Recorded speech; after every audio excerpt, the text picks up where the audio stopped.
سلام بچه‌ها، خیلی خوش اومدید به این ویدیو.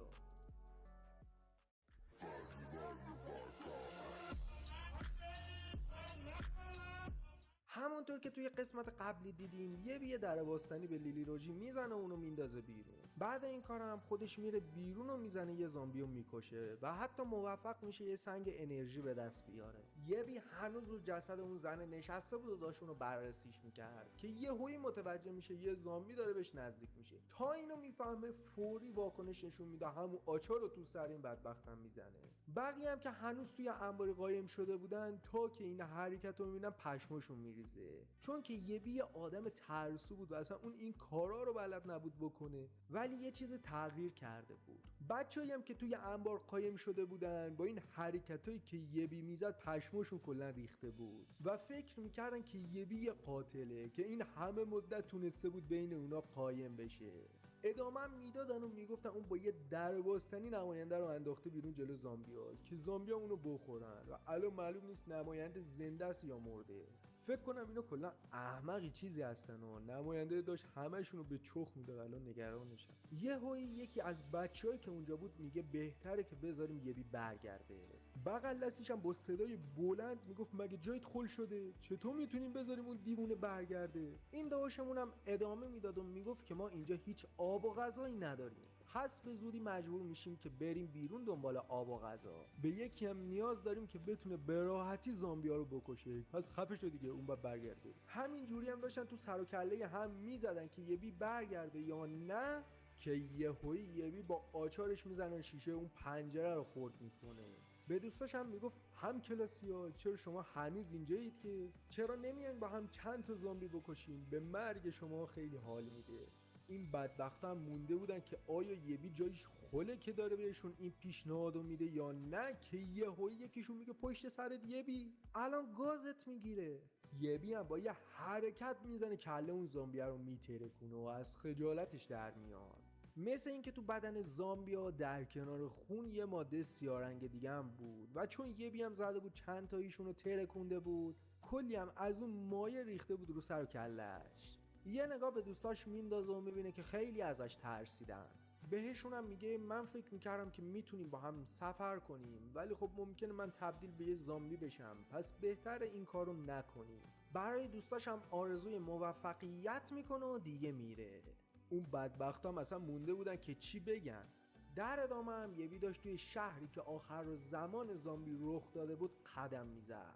مثل اینکه این ویروس توی کل جهان پخش شده بود و نصفی از جمعیت رو تبدیل به زامبی کرده بود. مثل اینکه همه دولت ها هم سقوط کرده بودن و تقریبا دیگه هیچ دولتی وجود نداشت. هر روزم تعداد آدمای زنده کمتر و کمتر میشد ولی تعداد زامبیا بیشتر. همینم باعث شده بود که قحطی بیاد کلا دیگه، که یعنی آب و غذا به شدت کمیاب شده بود و هیچ جای امنی هم وجود نداشت که زامبیا اونجا نباشن.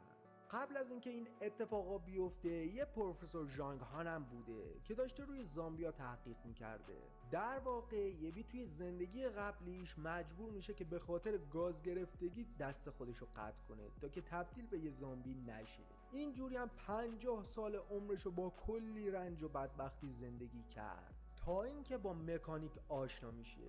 مکانیک هم توی لحظات آخر عمرش تمام سعی و تلاشش رو میکنه که یبیو بتونه برگردونه به گذشته، یعنی الان.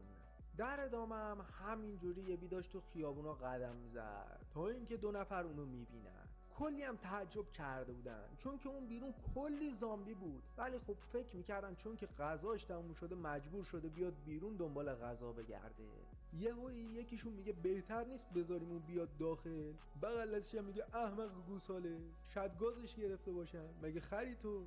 همینجوری هم یبی داشت به راهش ادامه میداد و رد میشد تا که میرسه به یه شهر بازی که کلی زامبی توشه. یهویی هم یکی از اون زامبیا متوجه یبی میشه و طولی هم نمیکشه که همشون اونو میبینن. داشتنم میرفتن براش که بگیرن ترتیبشو بدن. اونایی هم که یبیو دیده بودن با خودشون گفتن اون چه احمقیه که الان اومده دنبال غذا بگرده. حتما هم زامبیا اونو میگیرن و پاره میکنن.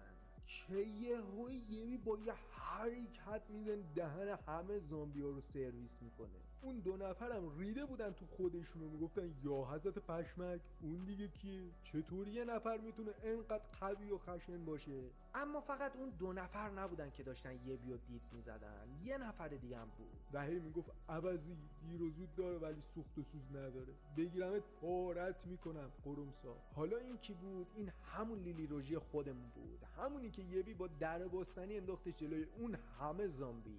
تو ادامه وقتی که یبی داشت دهن همه اون زامبیا رو سرویس میکرد کلی سر و صدا شده بود و از یه طرف دیگه هم داشتن یه گله زامبی دیگه میومدن سمتش و چون تعدادشون هم از قبلی خیلی بیشتر بود یبی فرار رو برقرار ترجیح میده و فلنگو میبنده. مثل این که همین جوری هم داشت میرفت سمت یه سری از اون بدبخت بیچارهایی که از آخر زمان جون سالم به در برده بودن که یهویی میرسه به یه در، ازشون درخواست میکرد که بذارن اون بیاد داخل، ولی خب هرچی درخواست میکرد در رو براش باز نمیکردن. یهویی میگه من زخمی شدم کمک میخوام. این 2 نفرم که اونو دیده بودن همینجور پارازیت مینداختن و میگفتن کدوم احمقی میذاره اون بیاد تو آخه، که یهویی اون در باز میشه. خود یبی پشمش ریخته بود، آخه کدوم خری میذاره یه آدم زخمی بیاد تو، اونم تو این دوره. ولی خب اون هر چه زودتر باید میرفت تو، چون همه اون زامبیا داشتن بهش میرسیدن. بعد از اینکه میزنه دهن یکی از اون زامبیا رو سرویس میکنه سری میپره تو،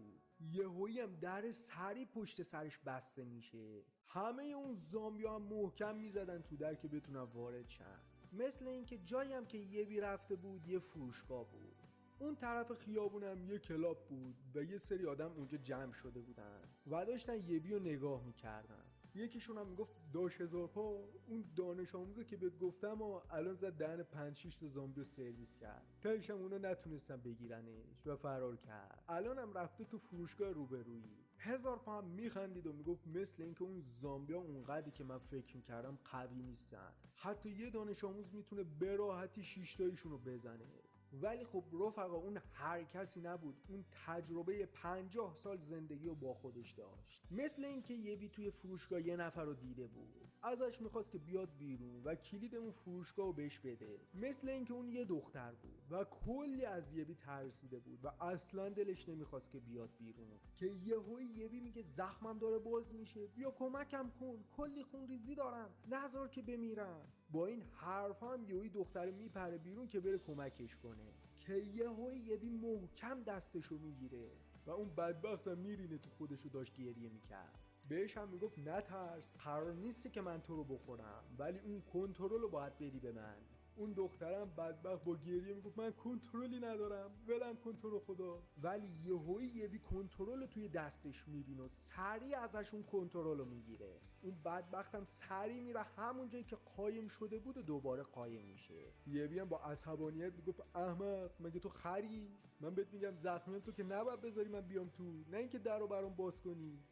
مرسی که تا اینجا ویدیو با من همراه بودید رفقا. اگه این ویدیو مشکلی داشت حتما توی کامنت ها بهم بگید که ویدیوی بعدی کیفیتش از قبلی بهتر باشه. تا ویدیوی بعدی بدرود.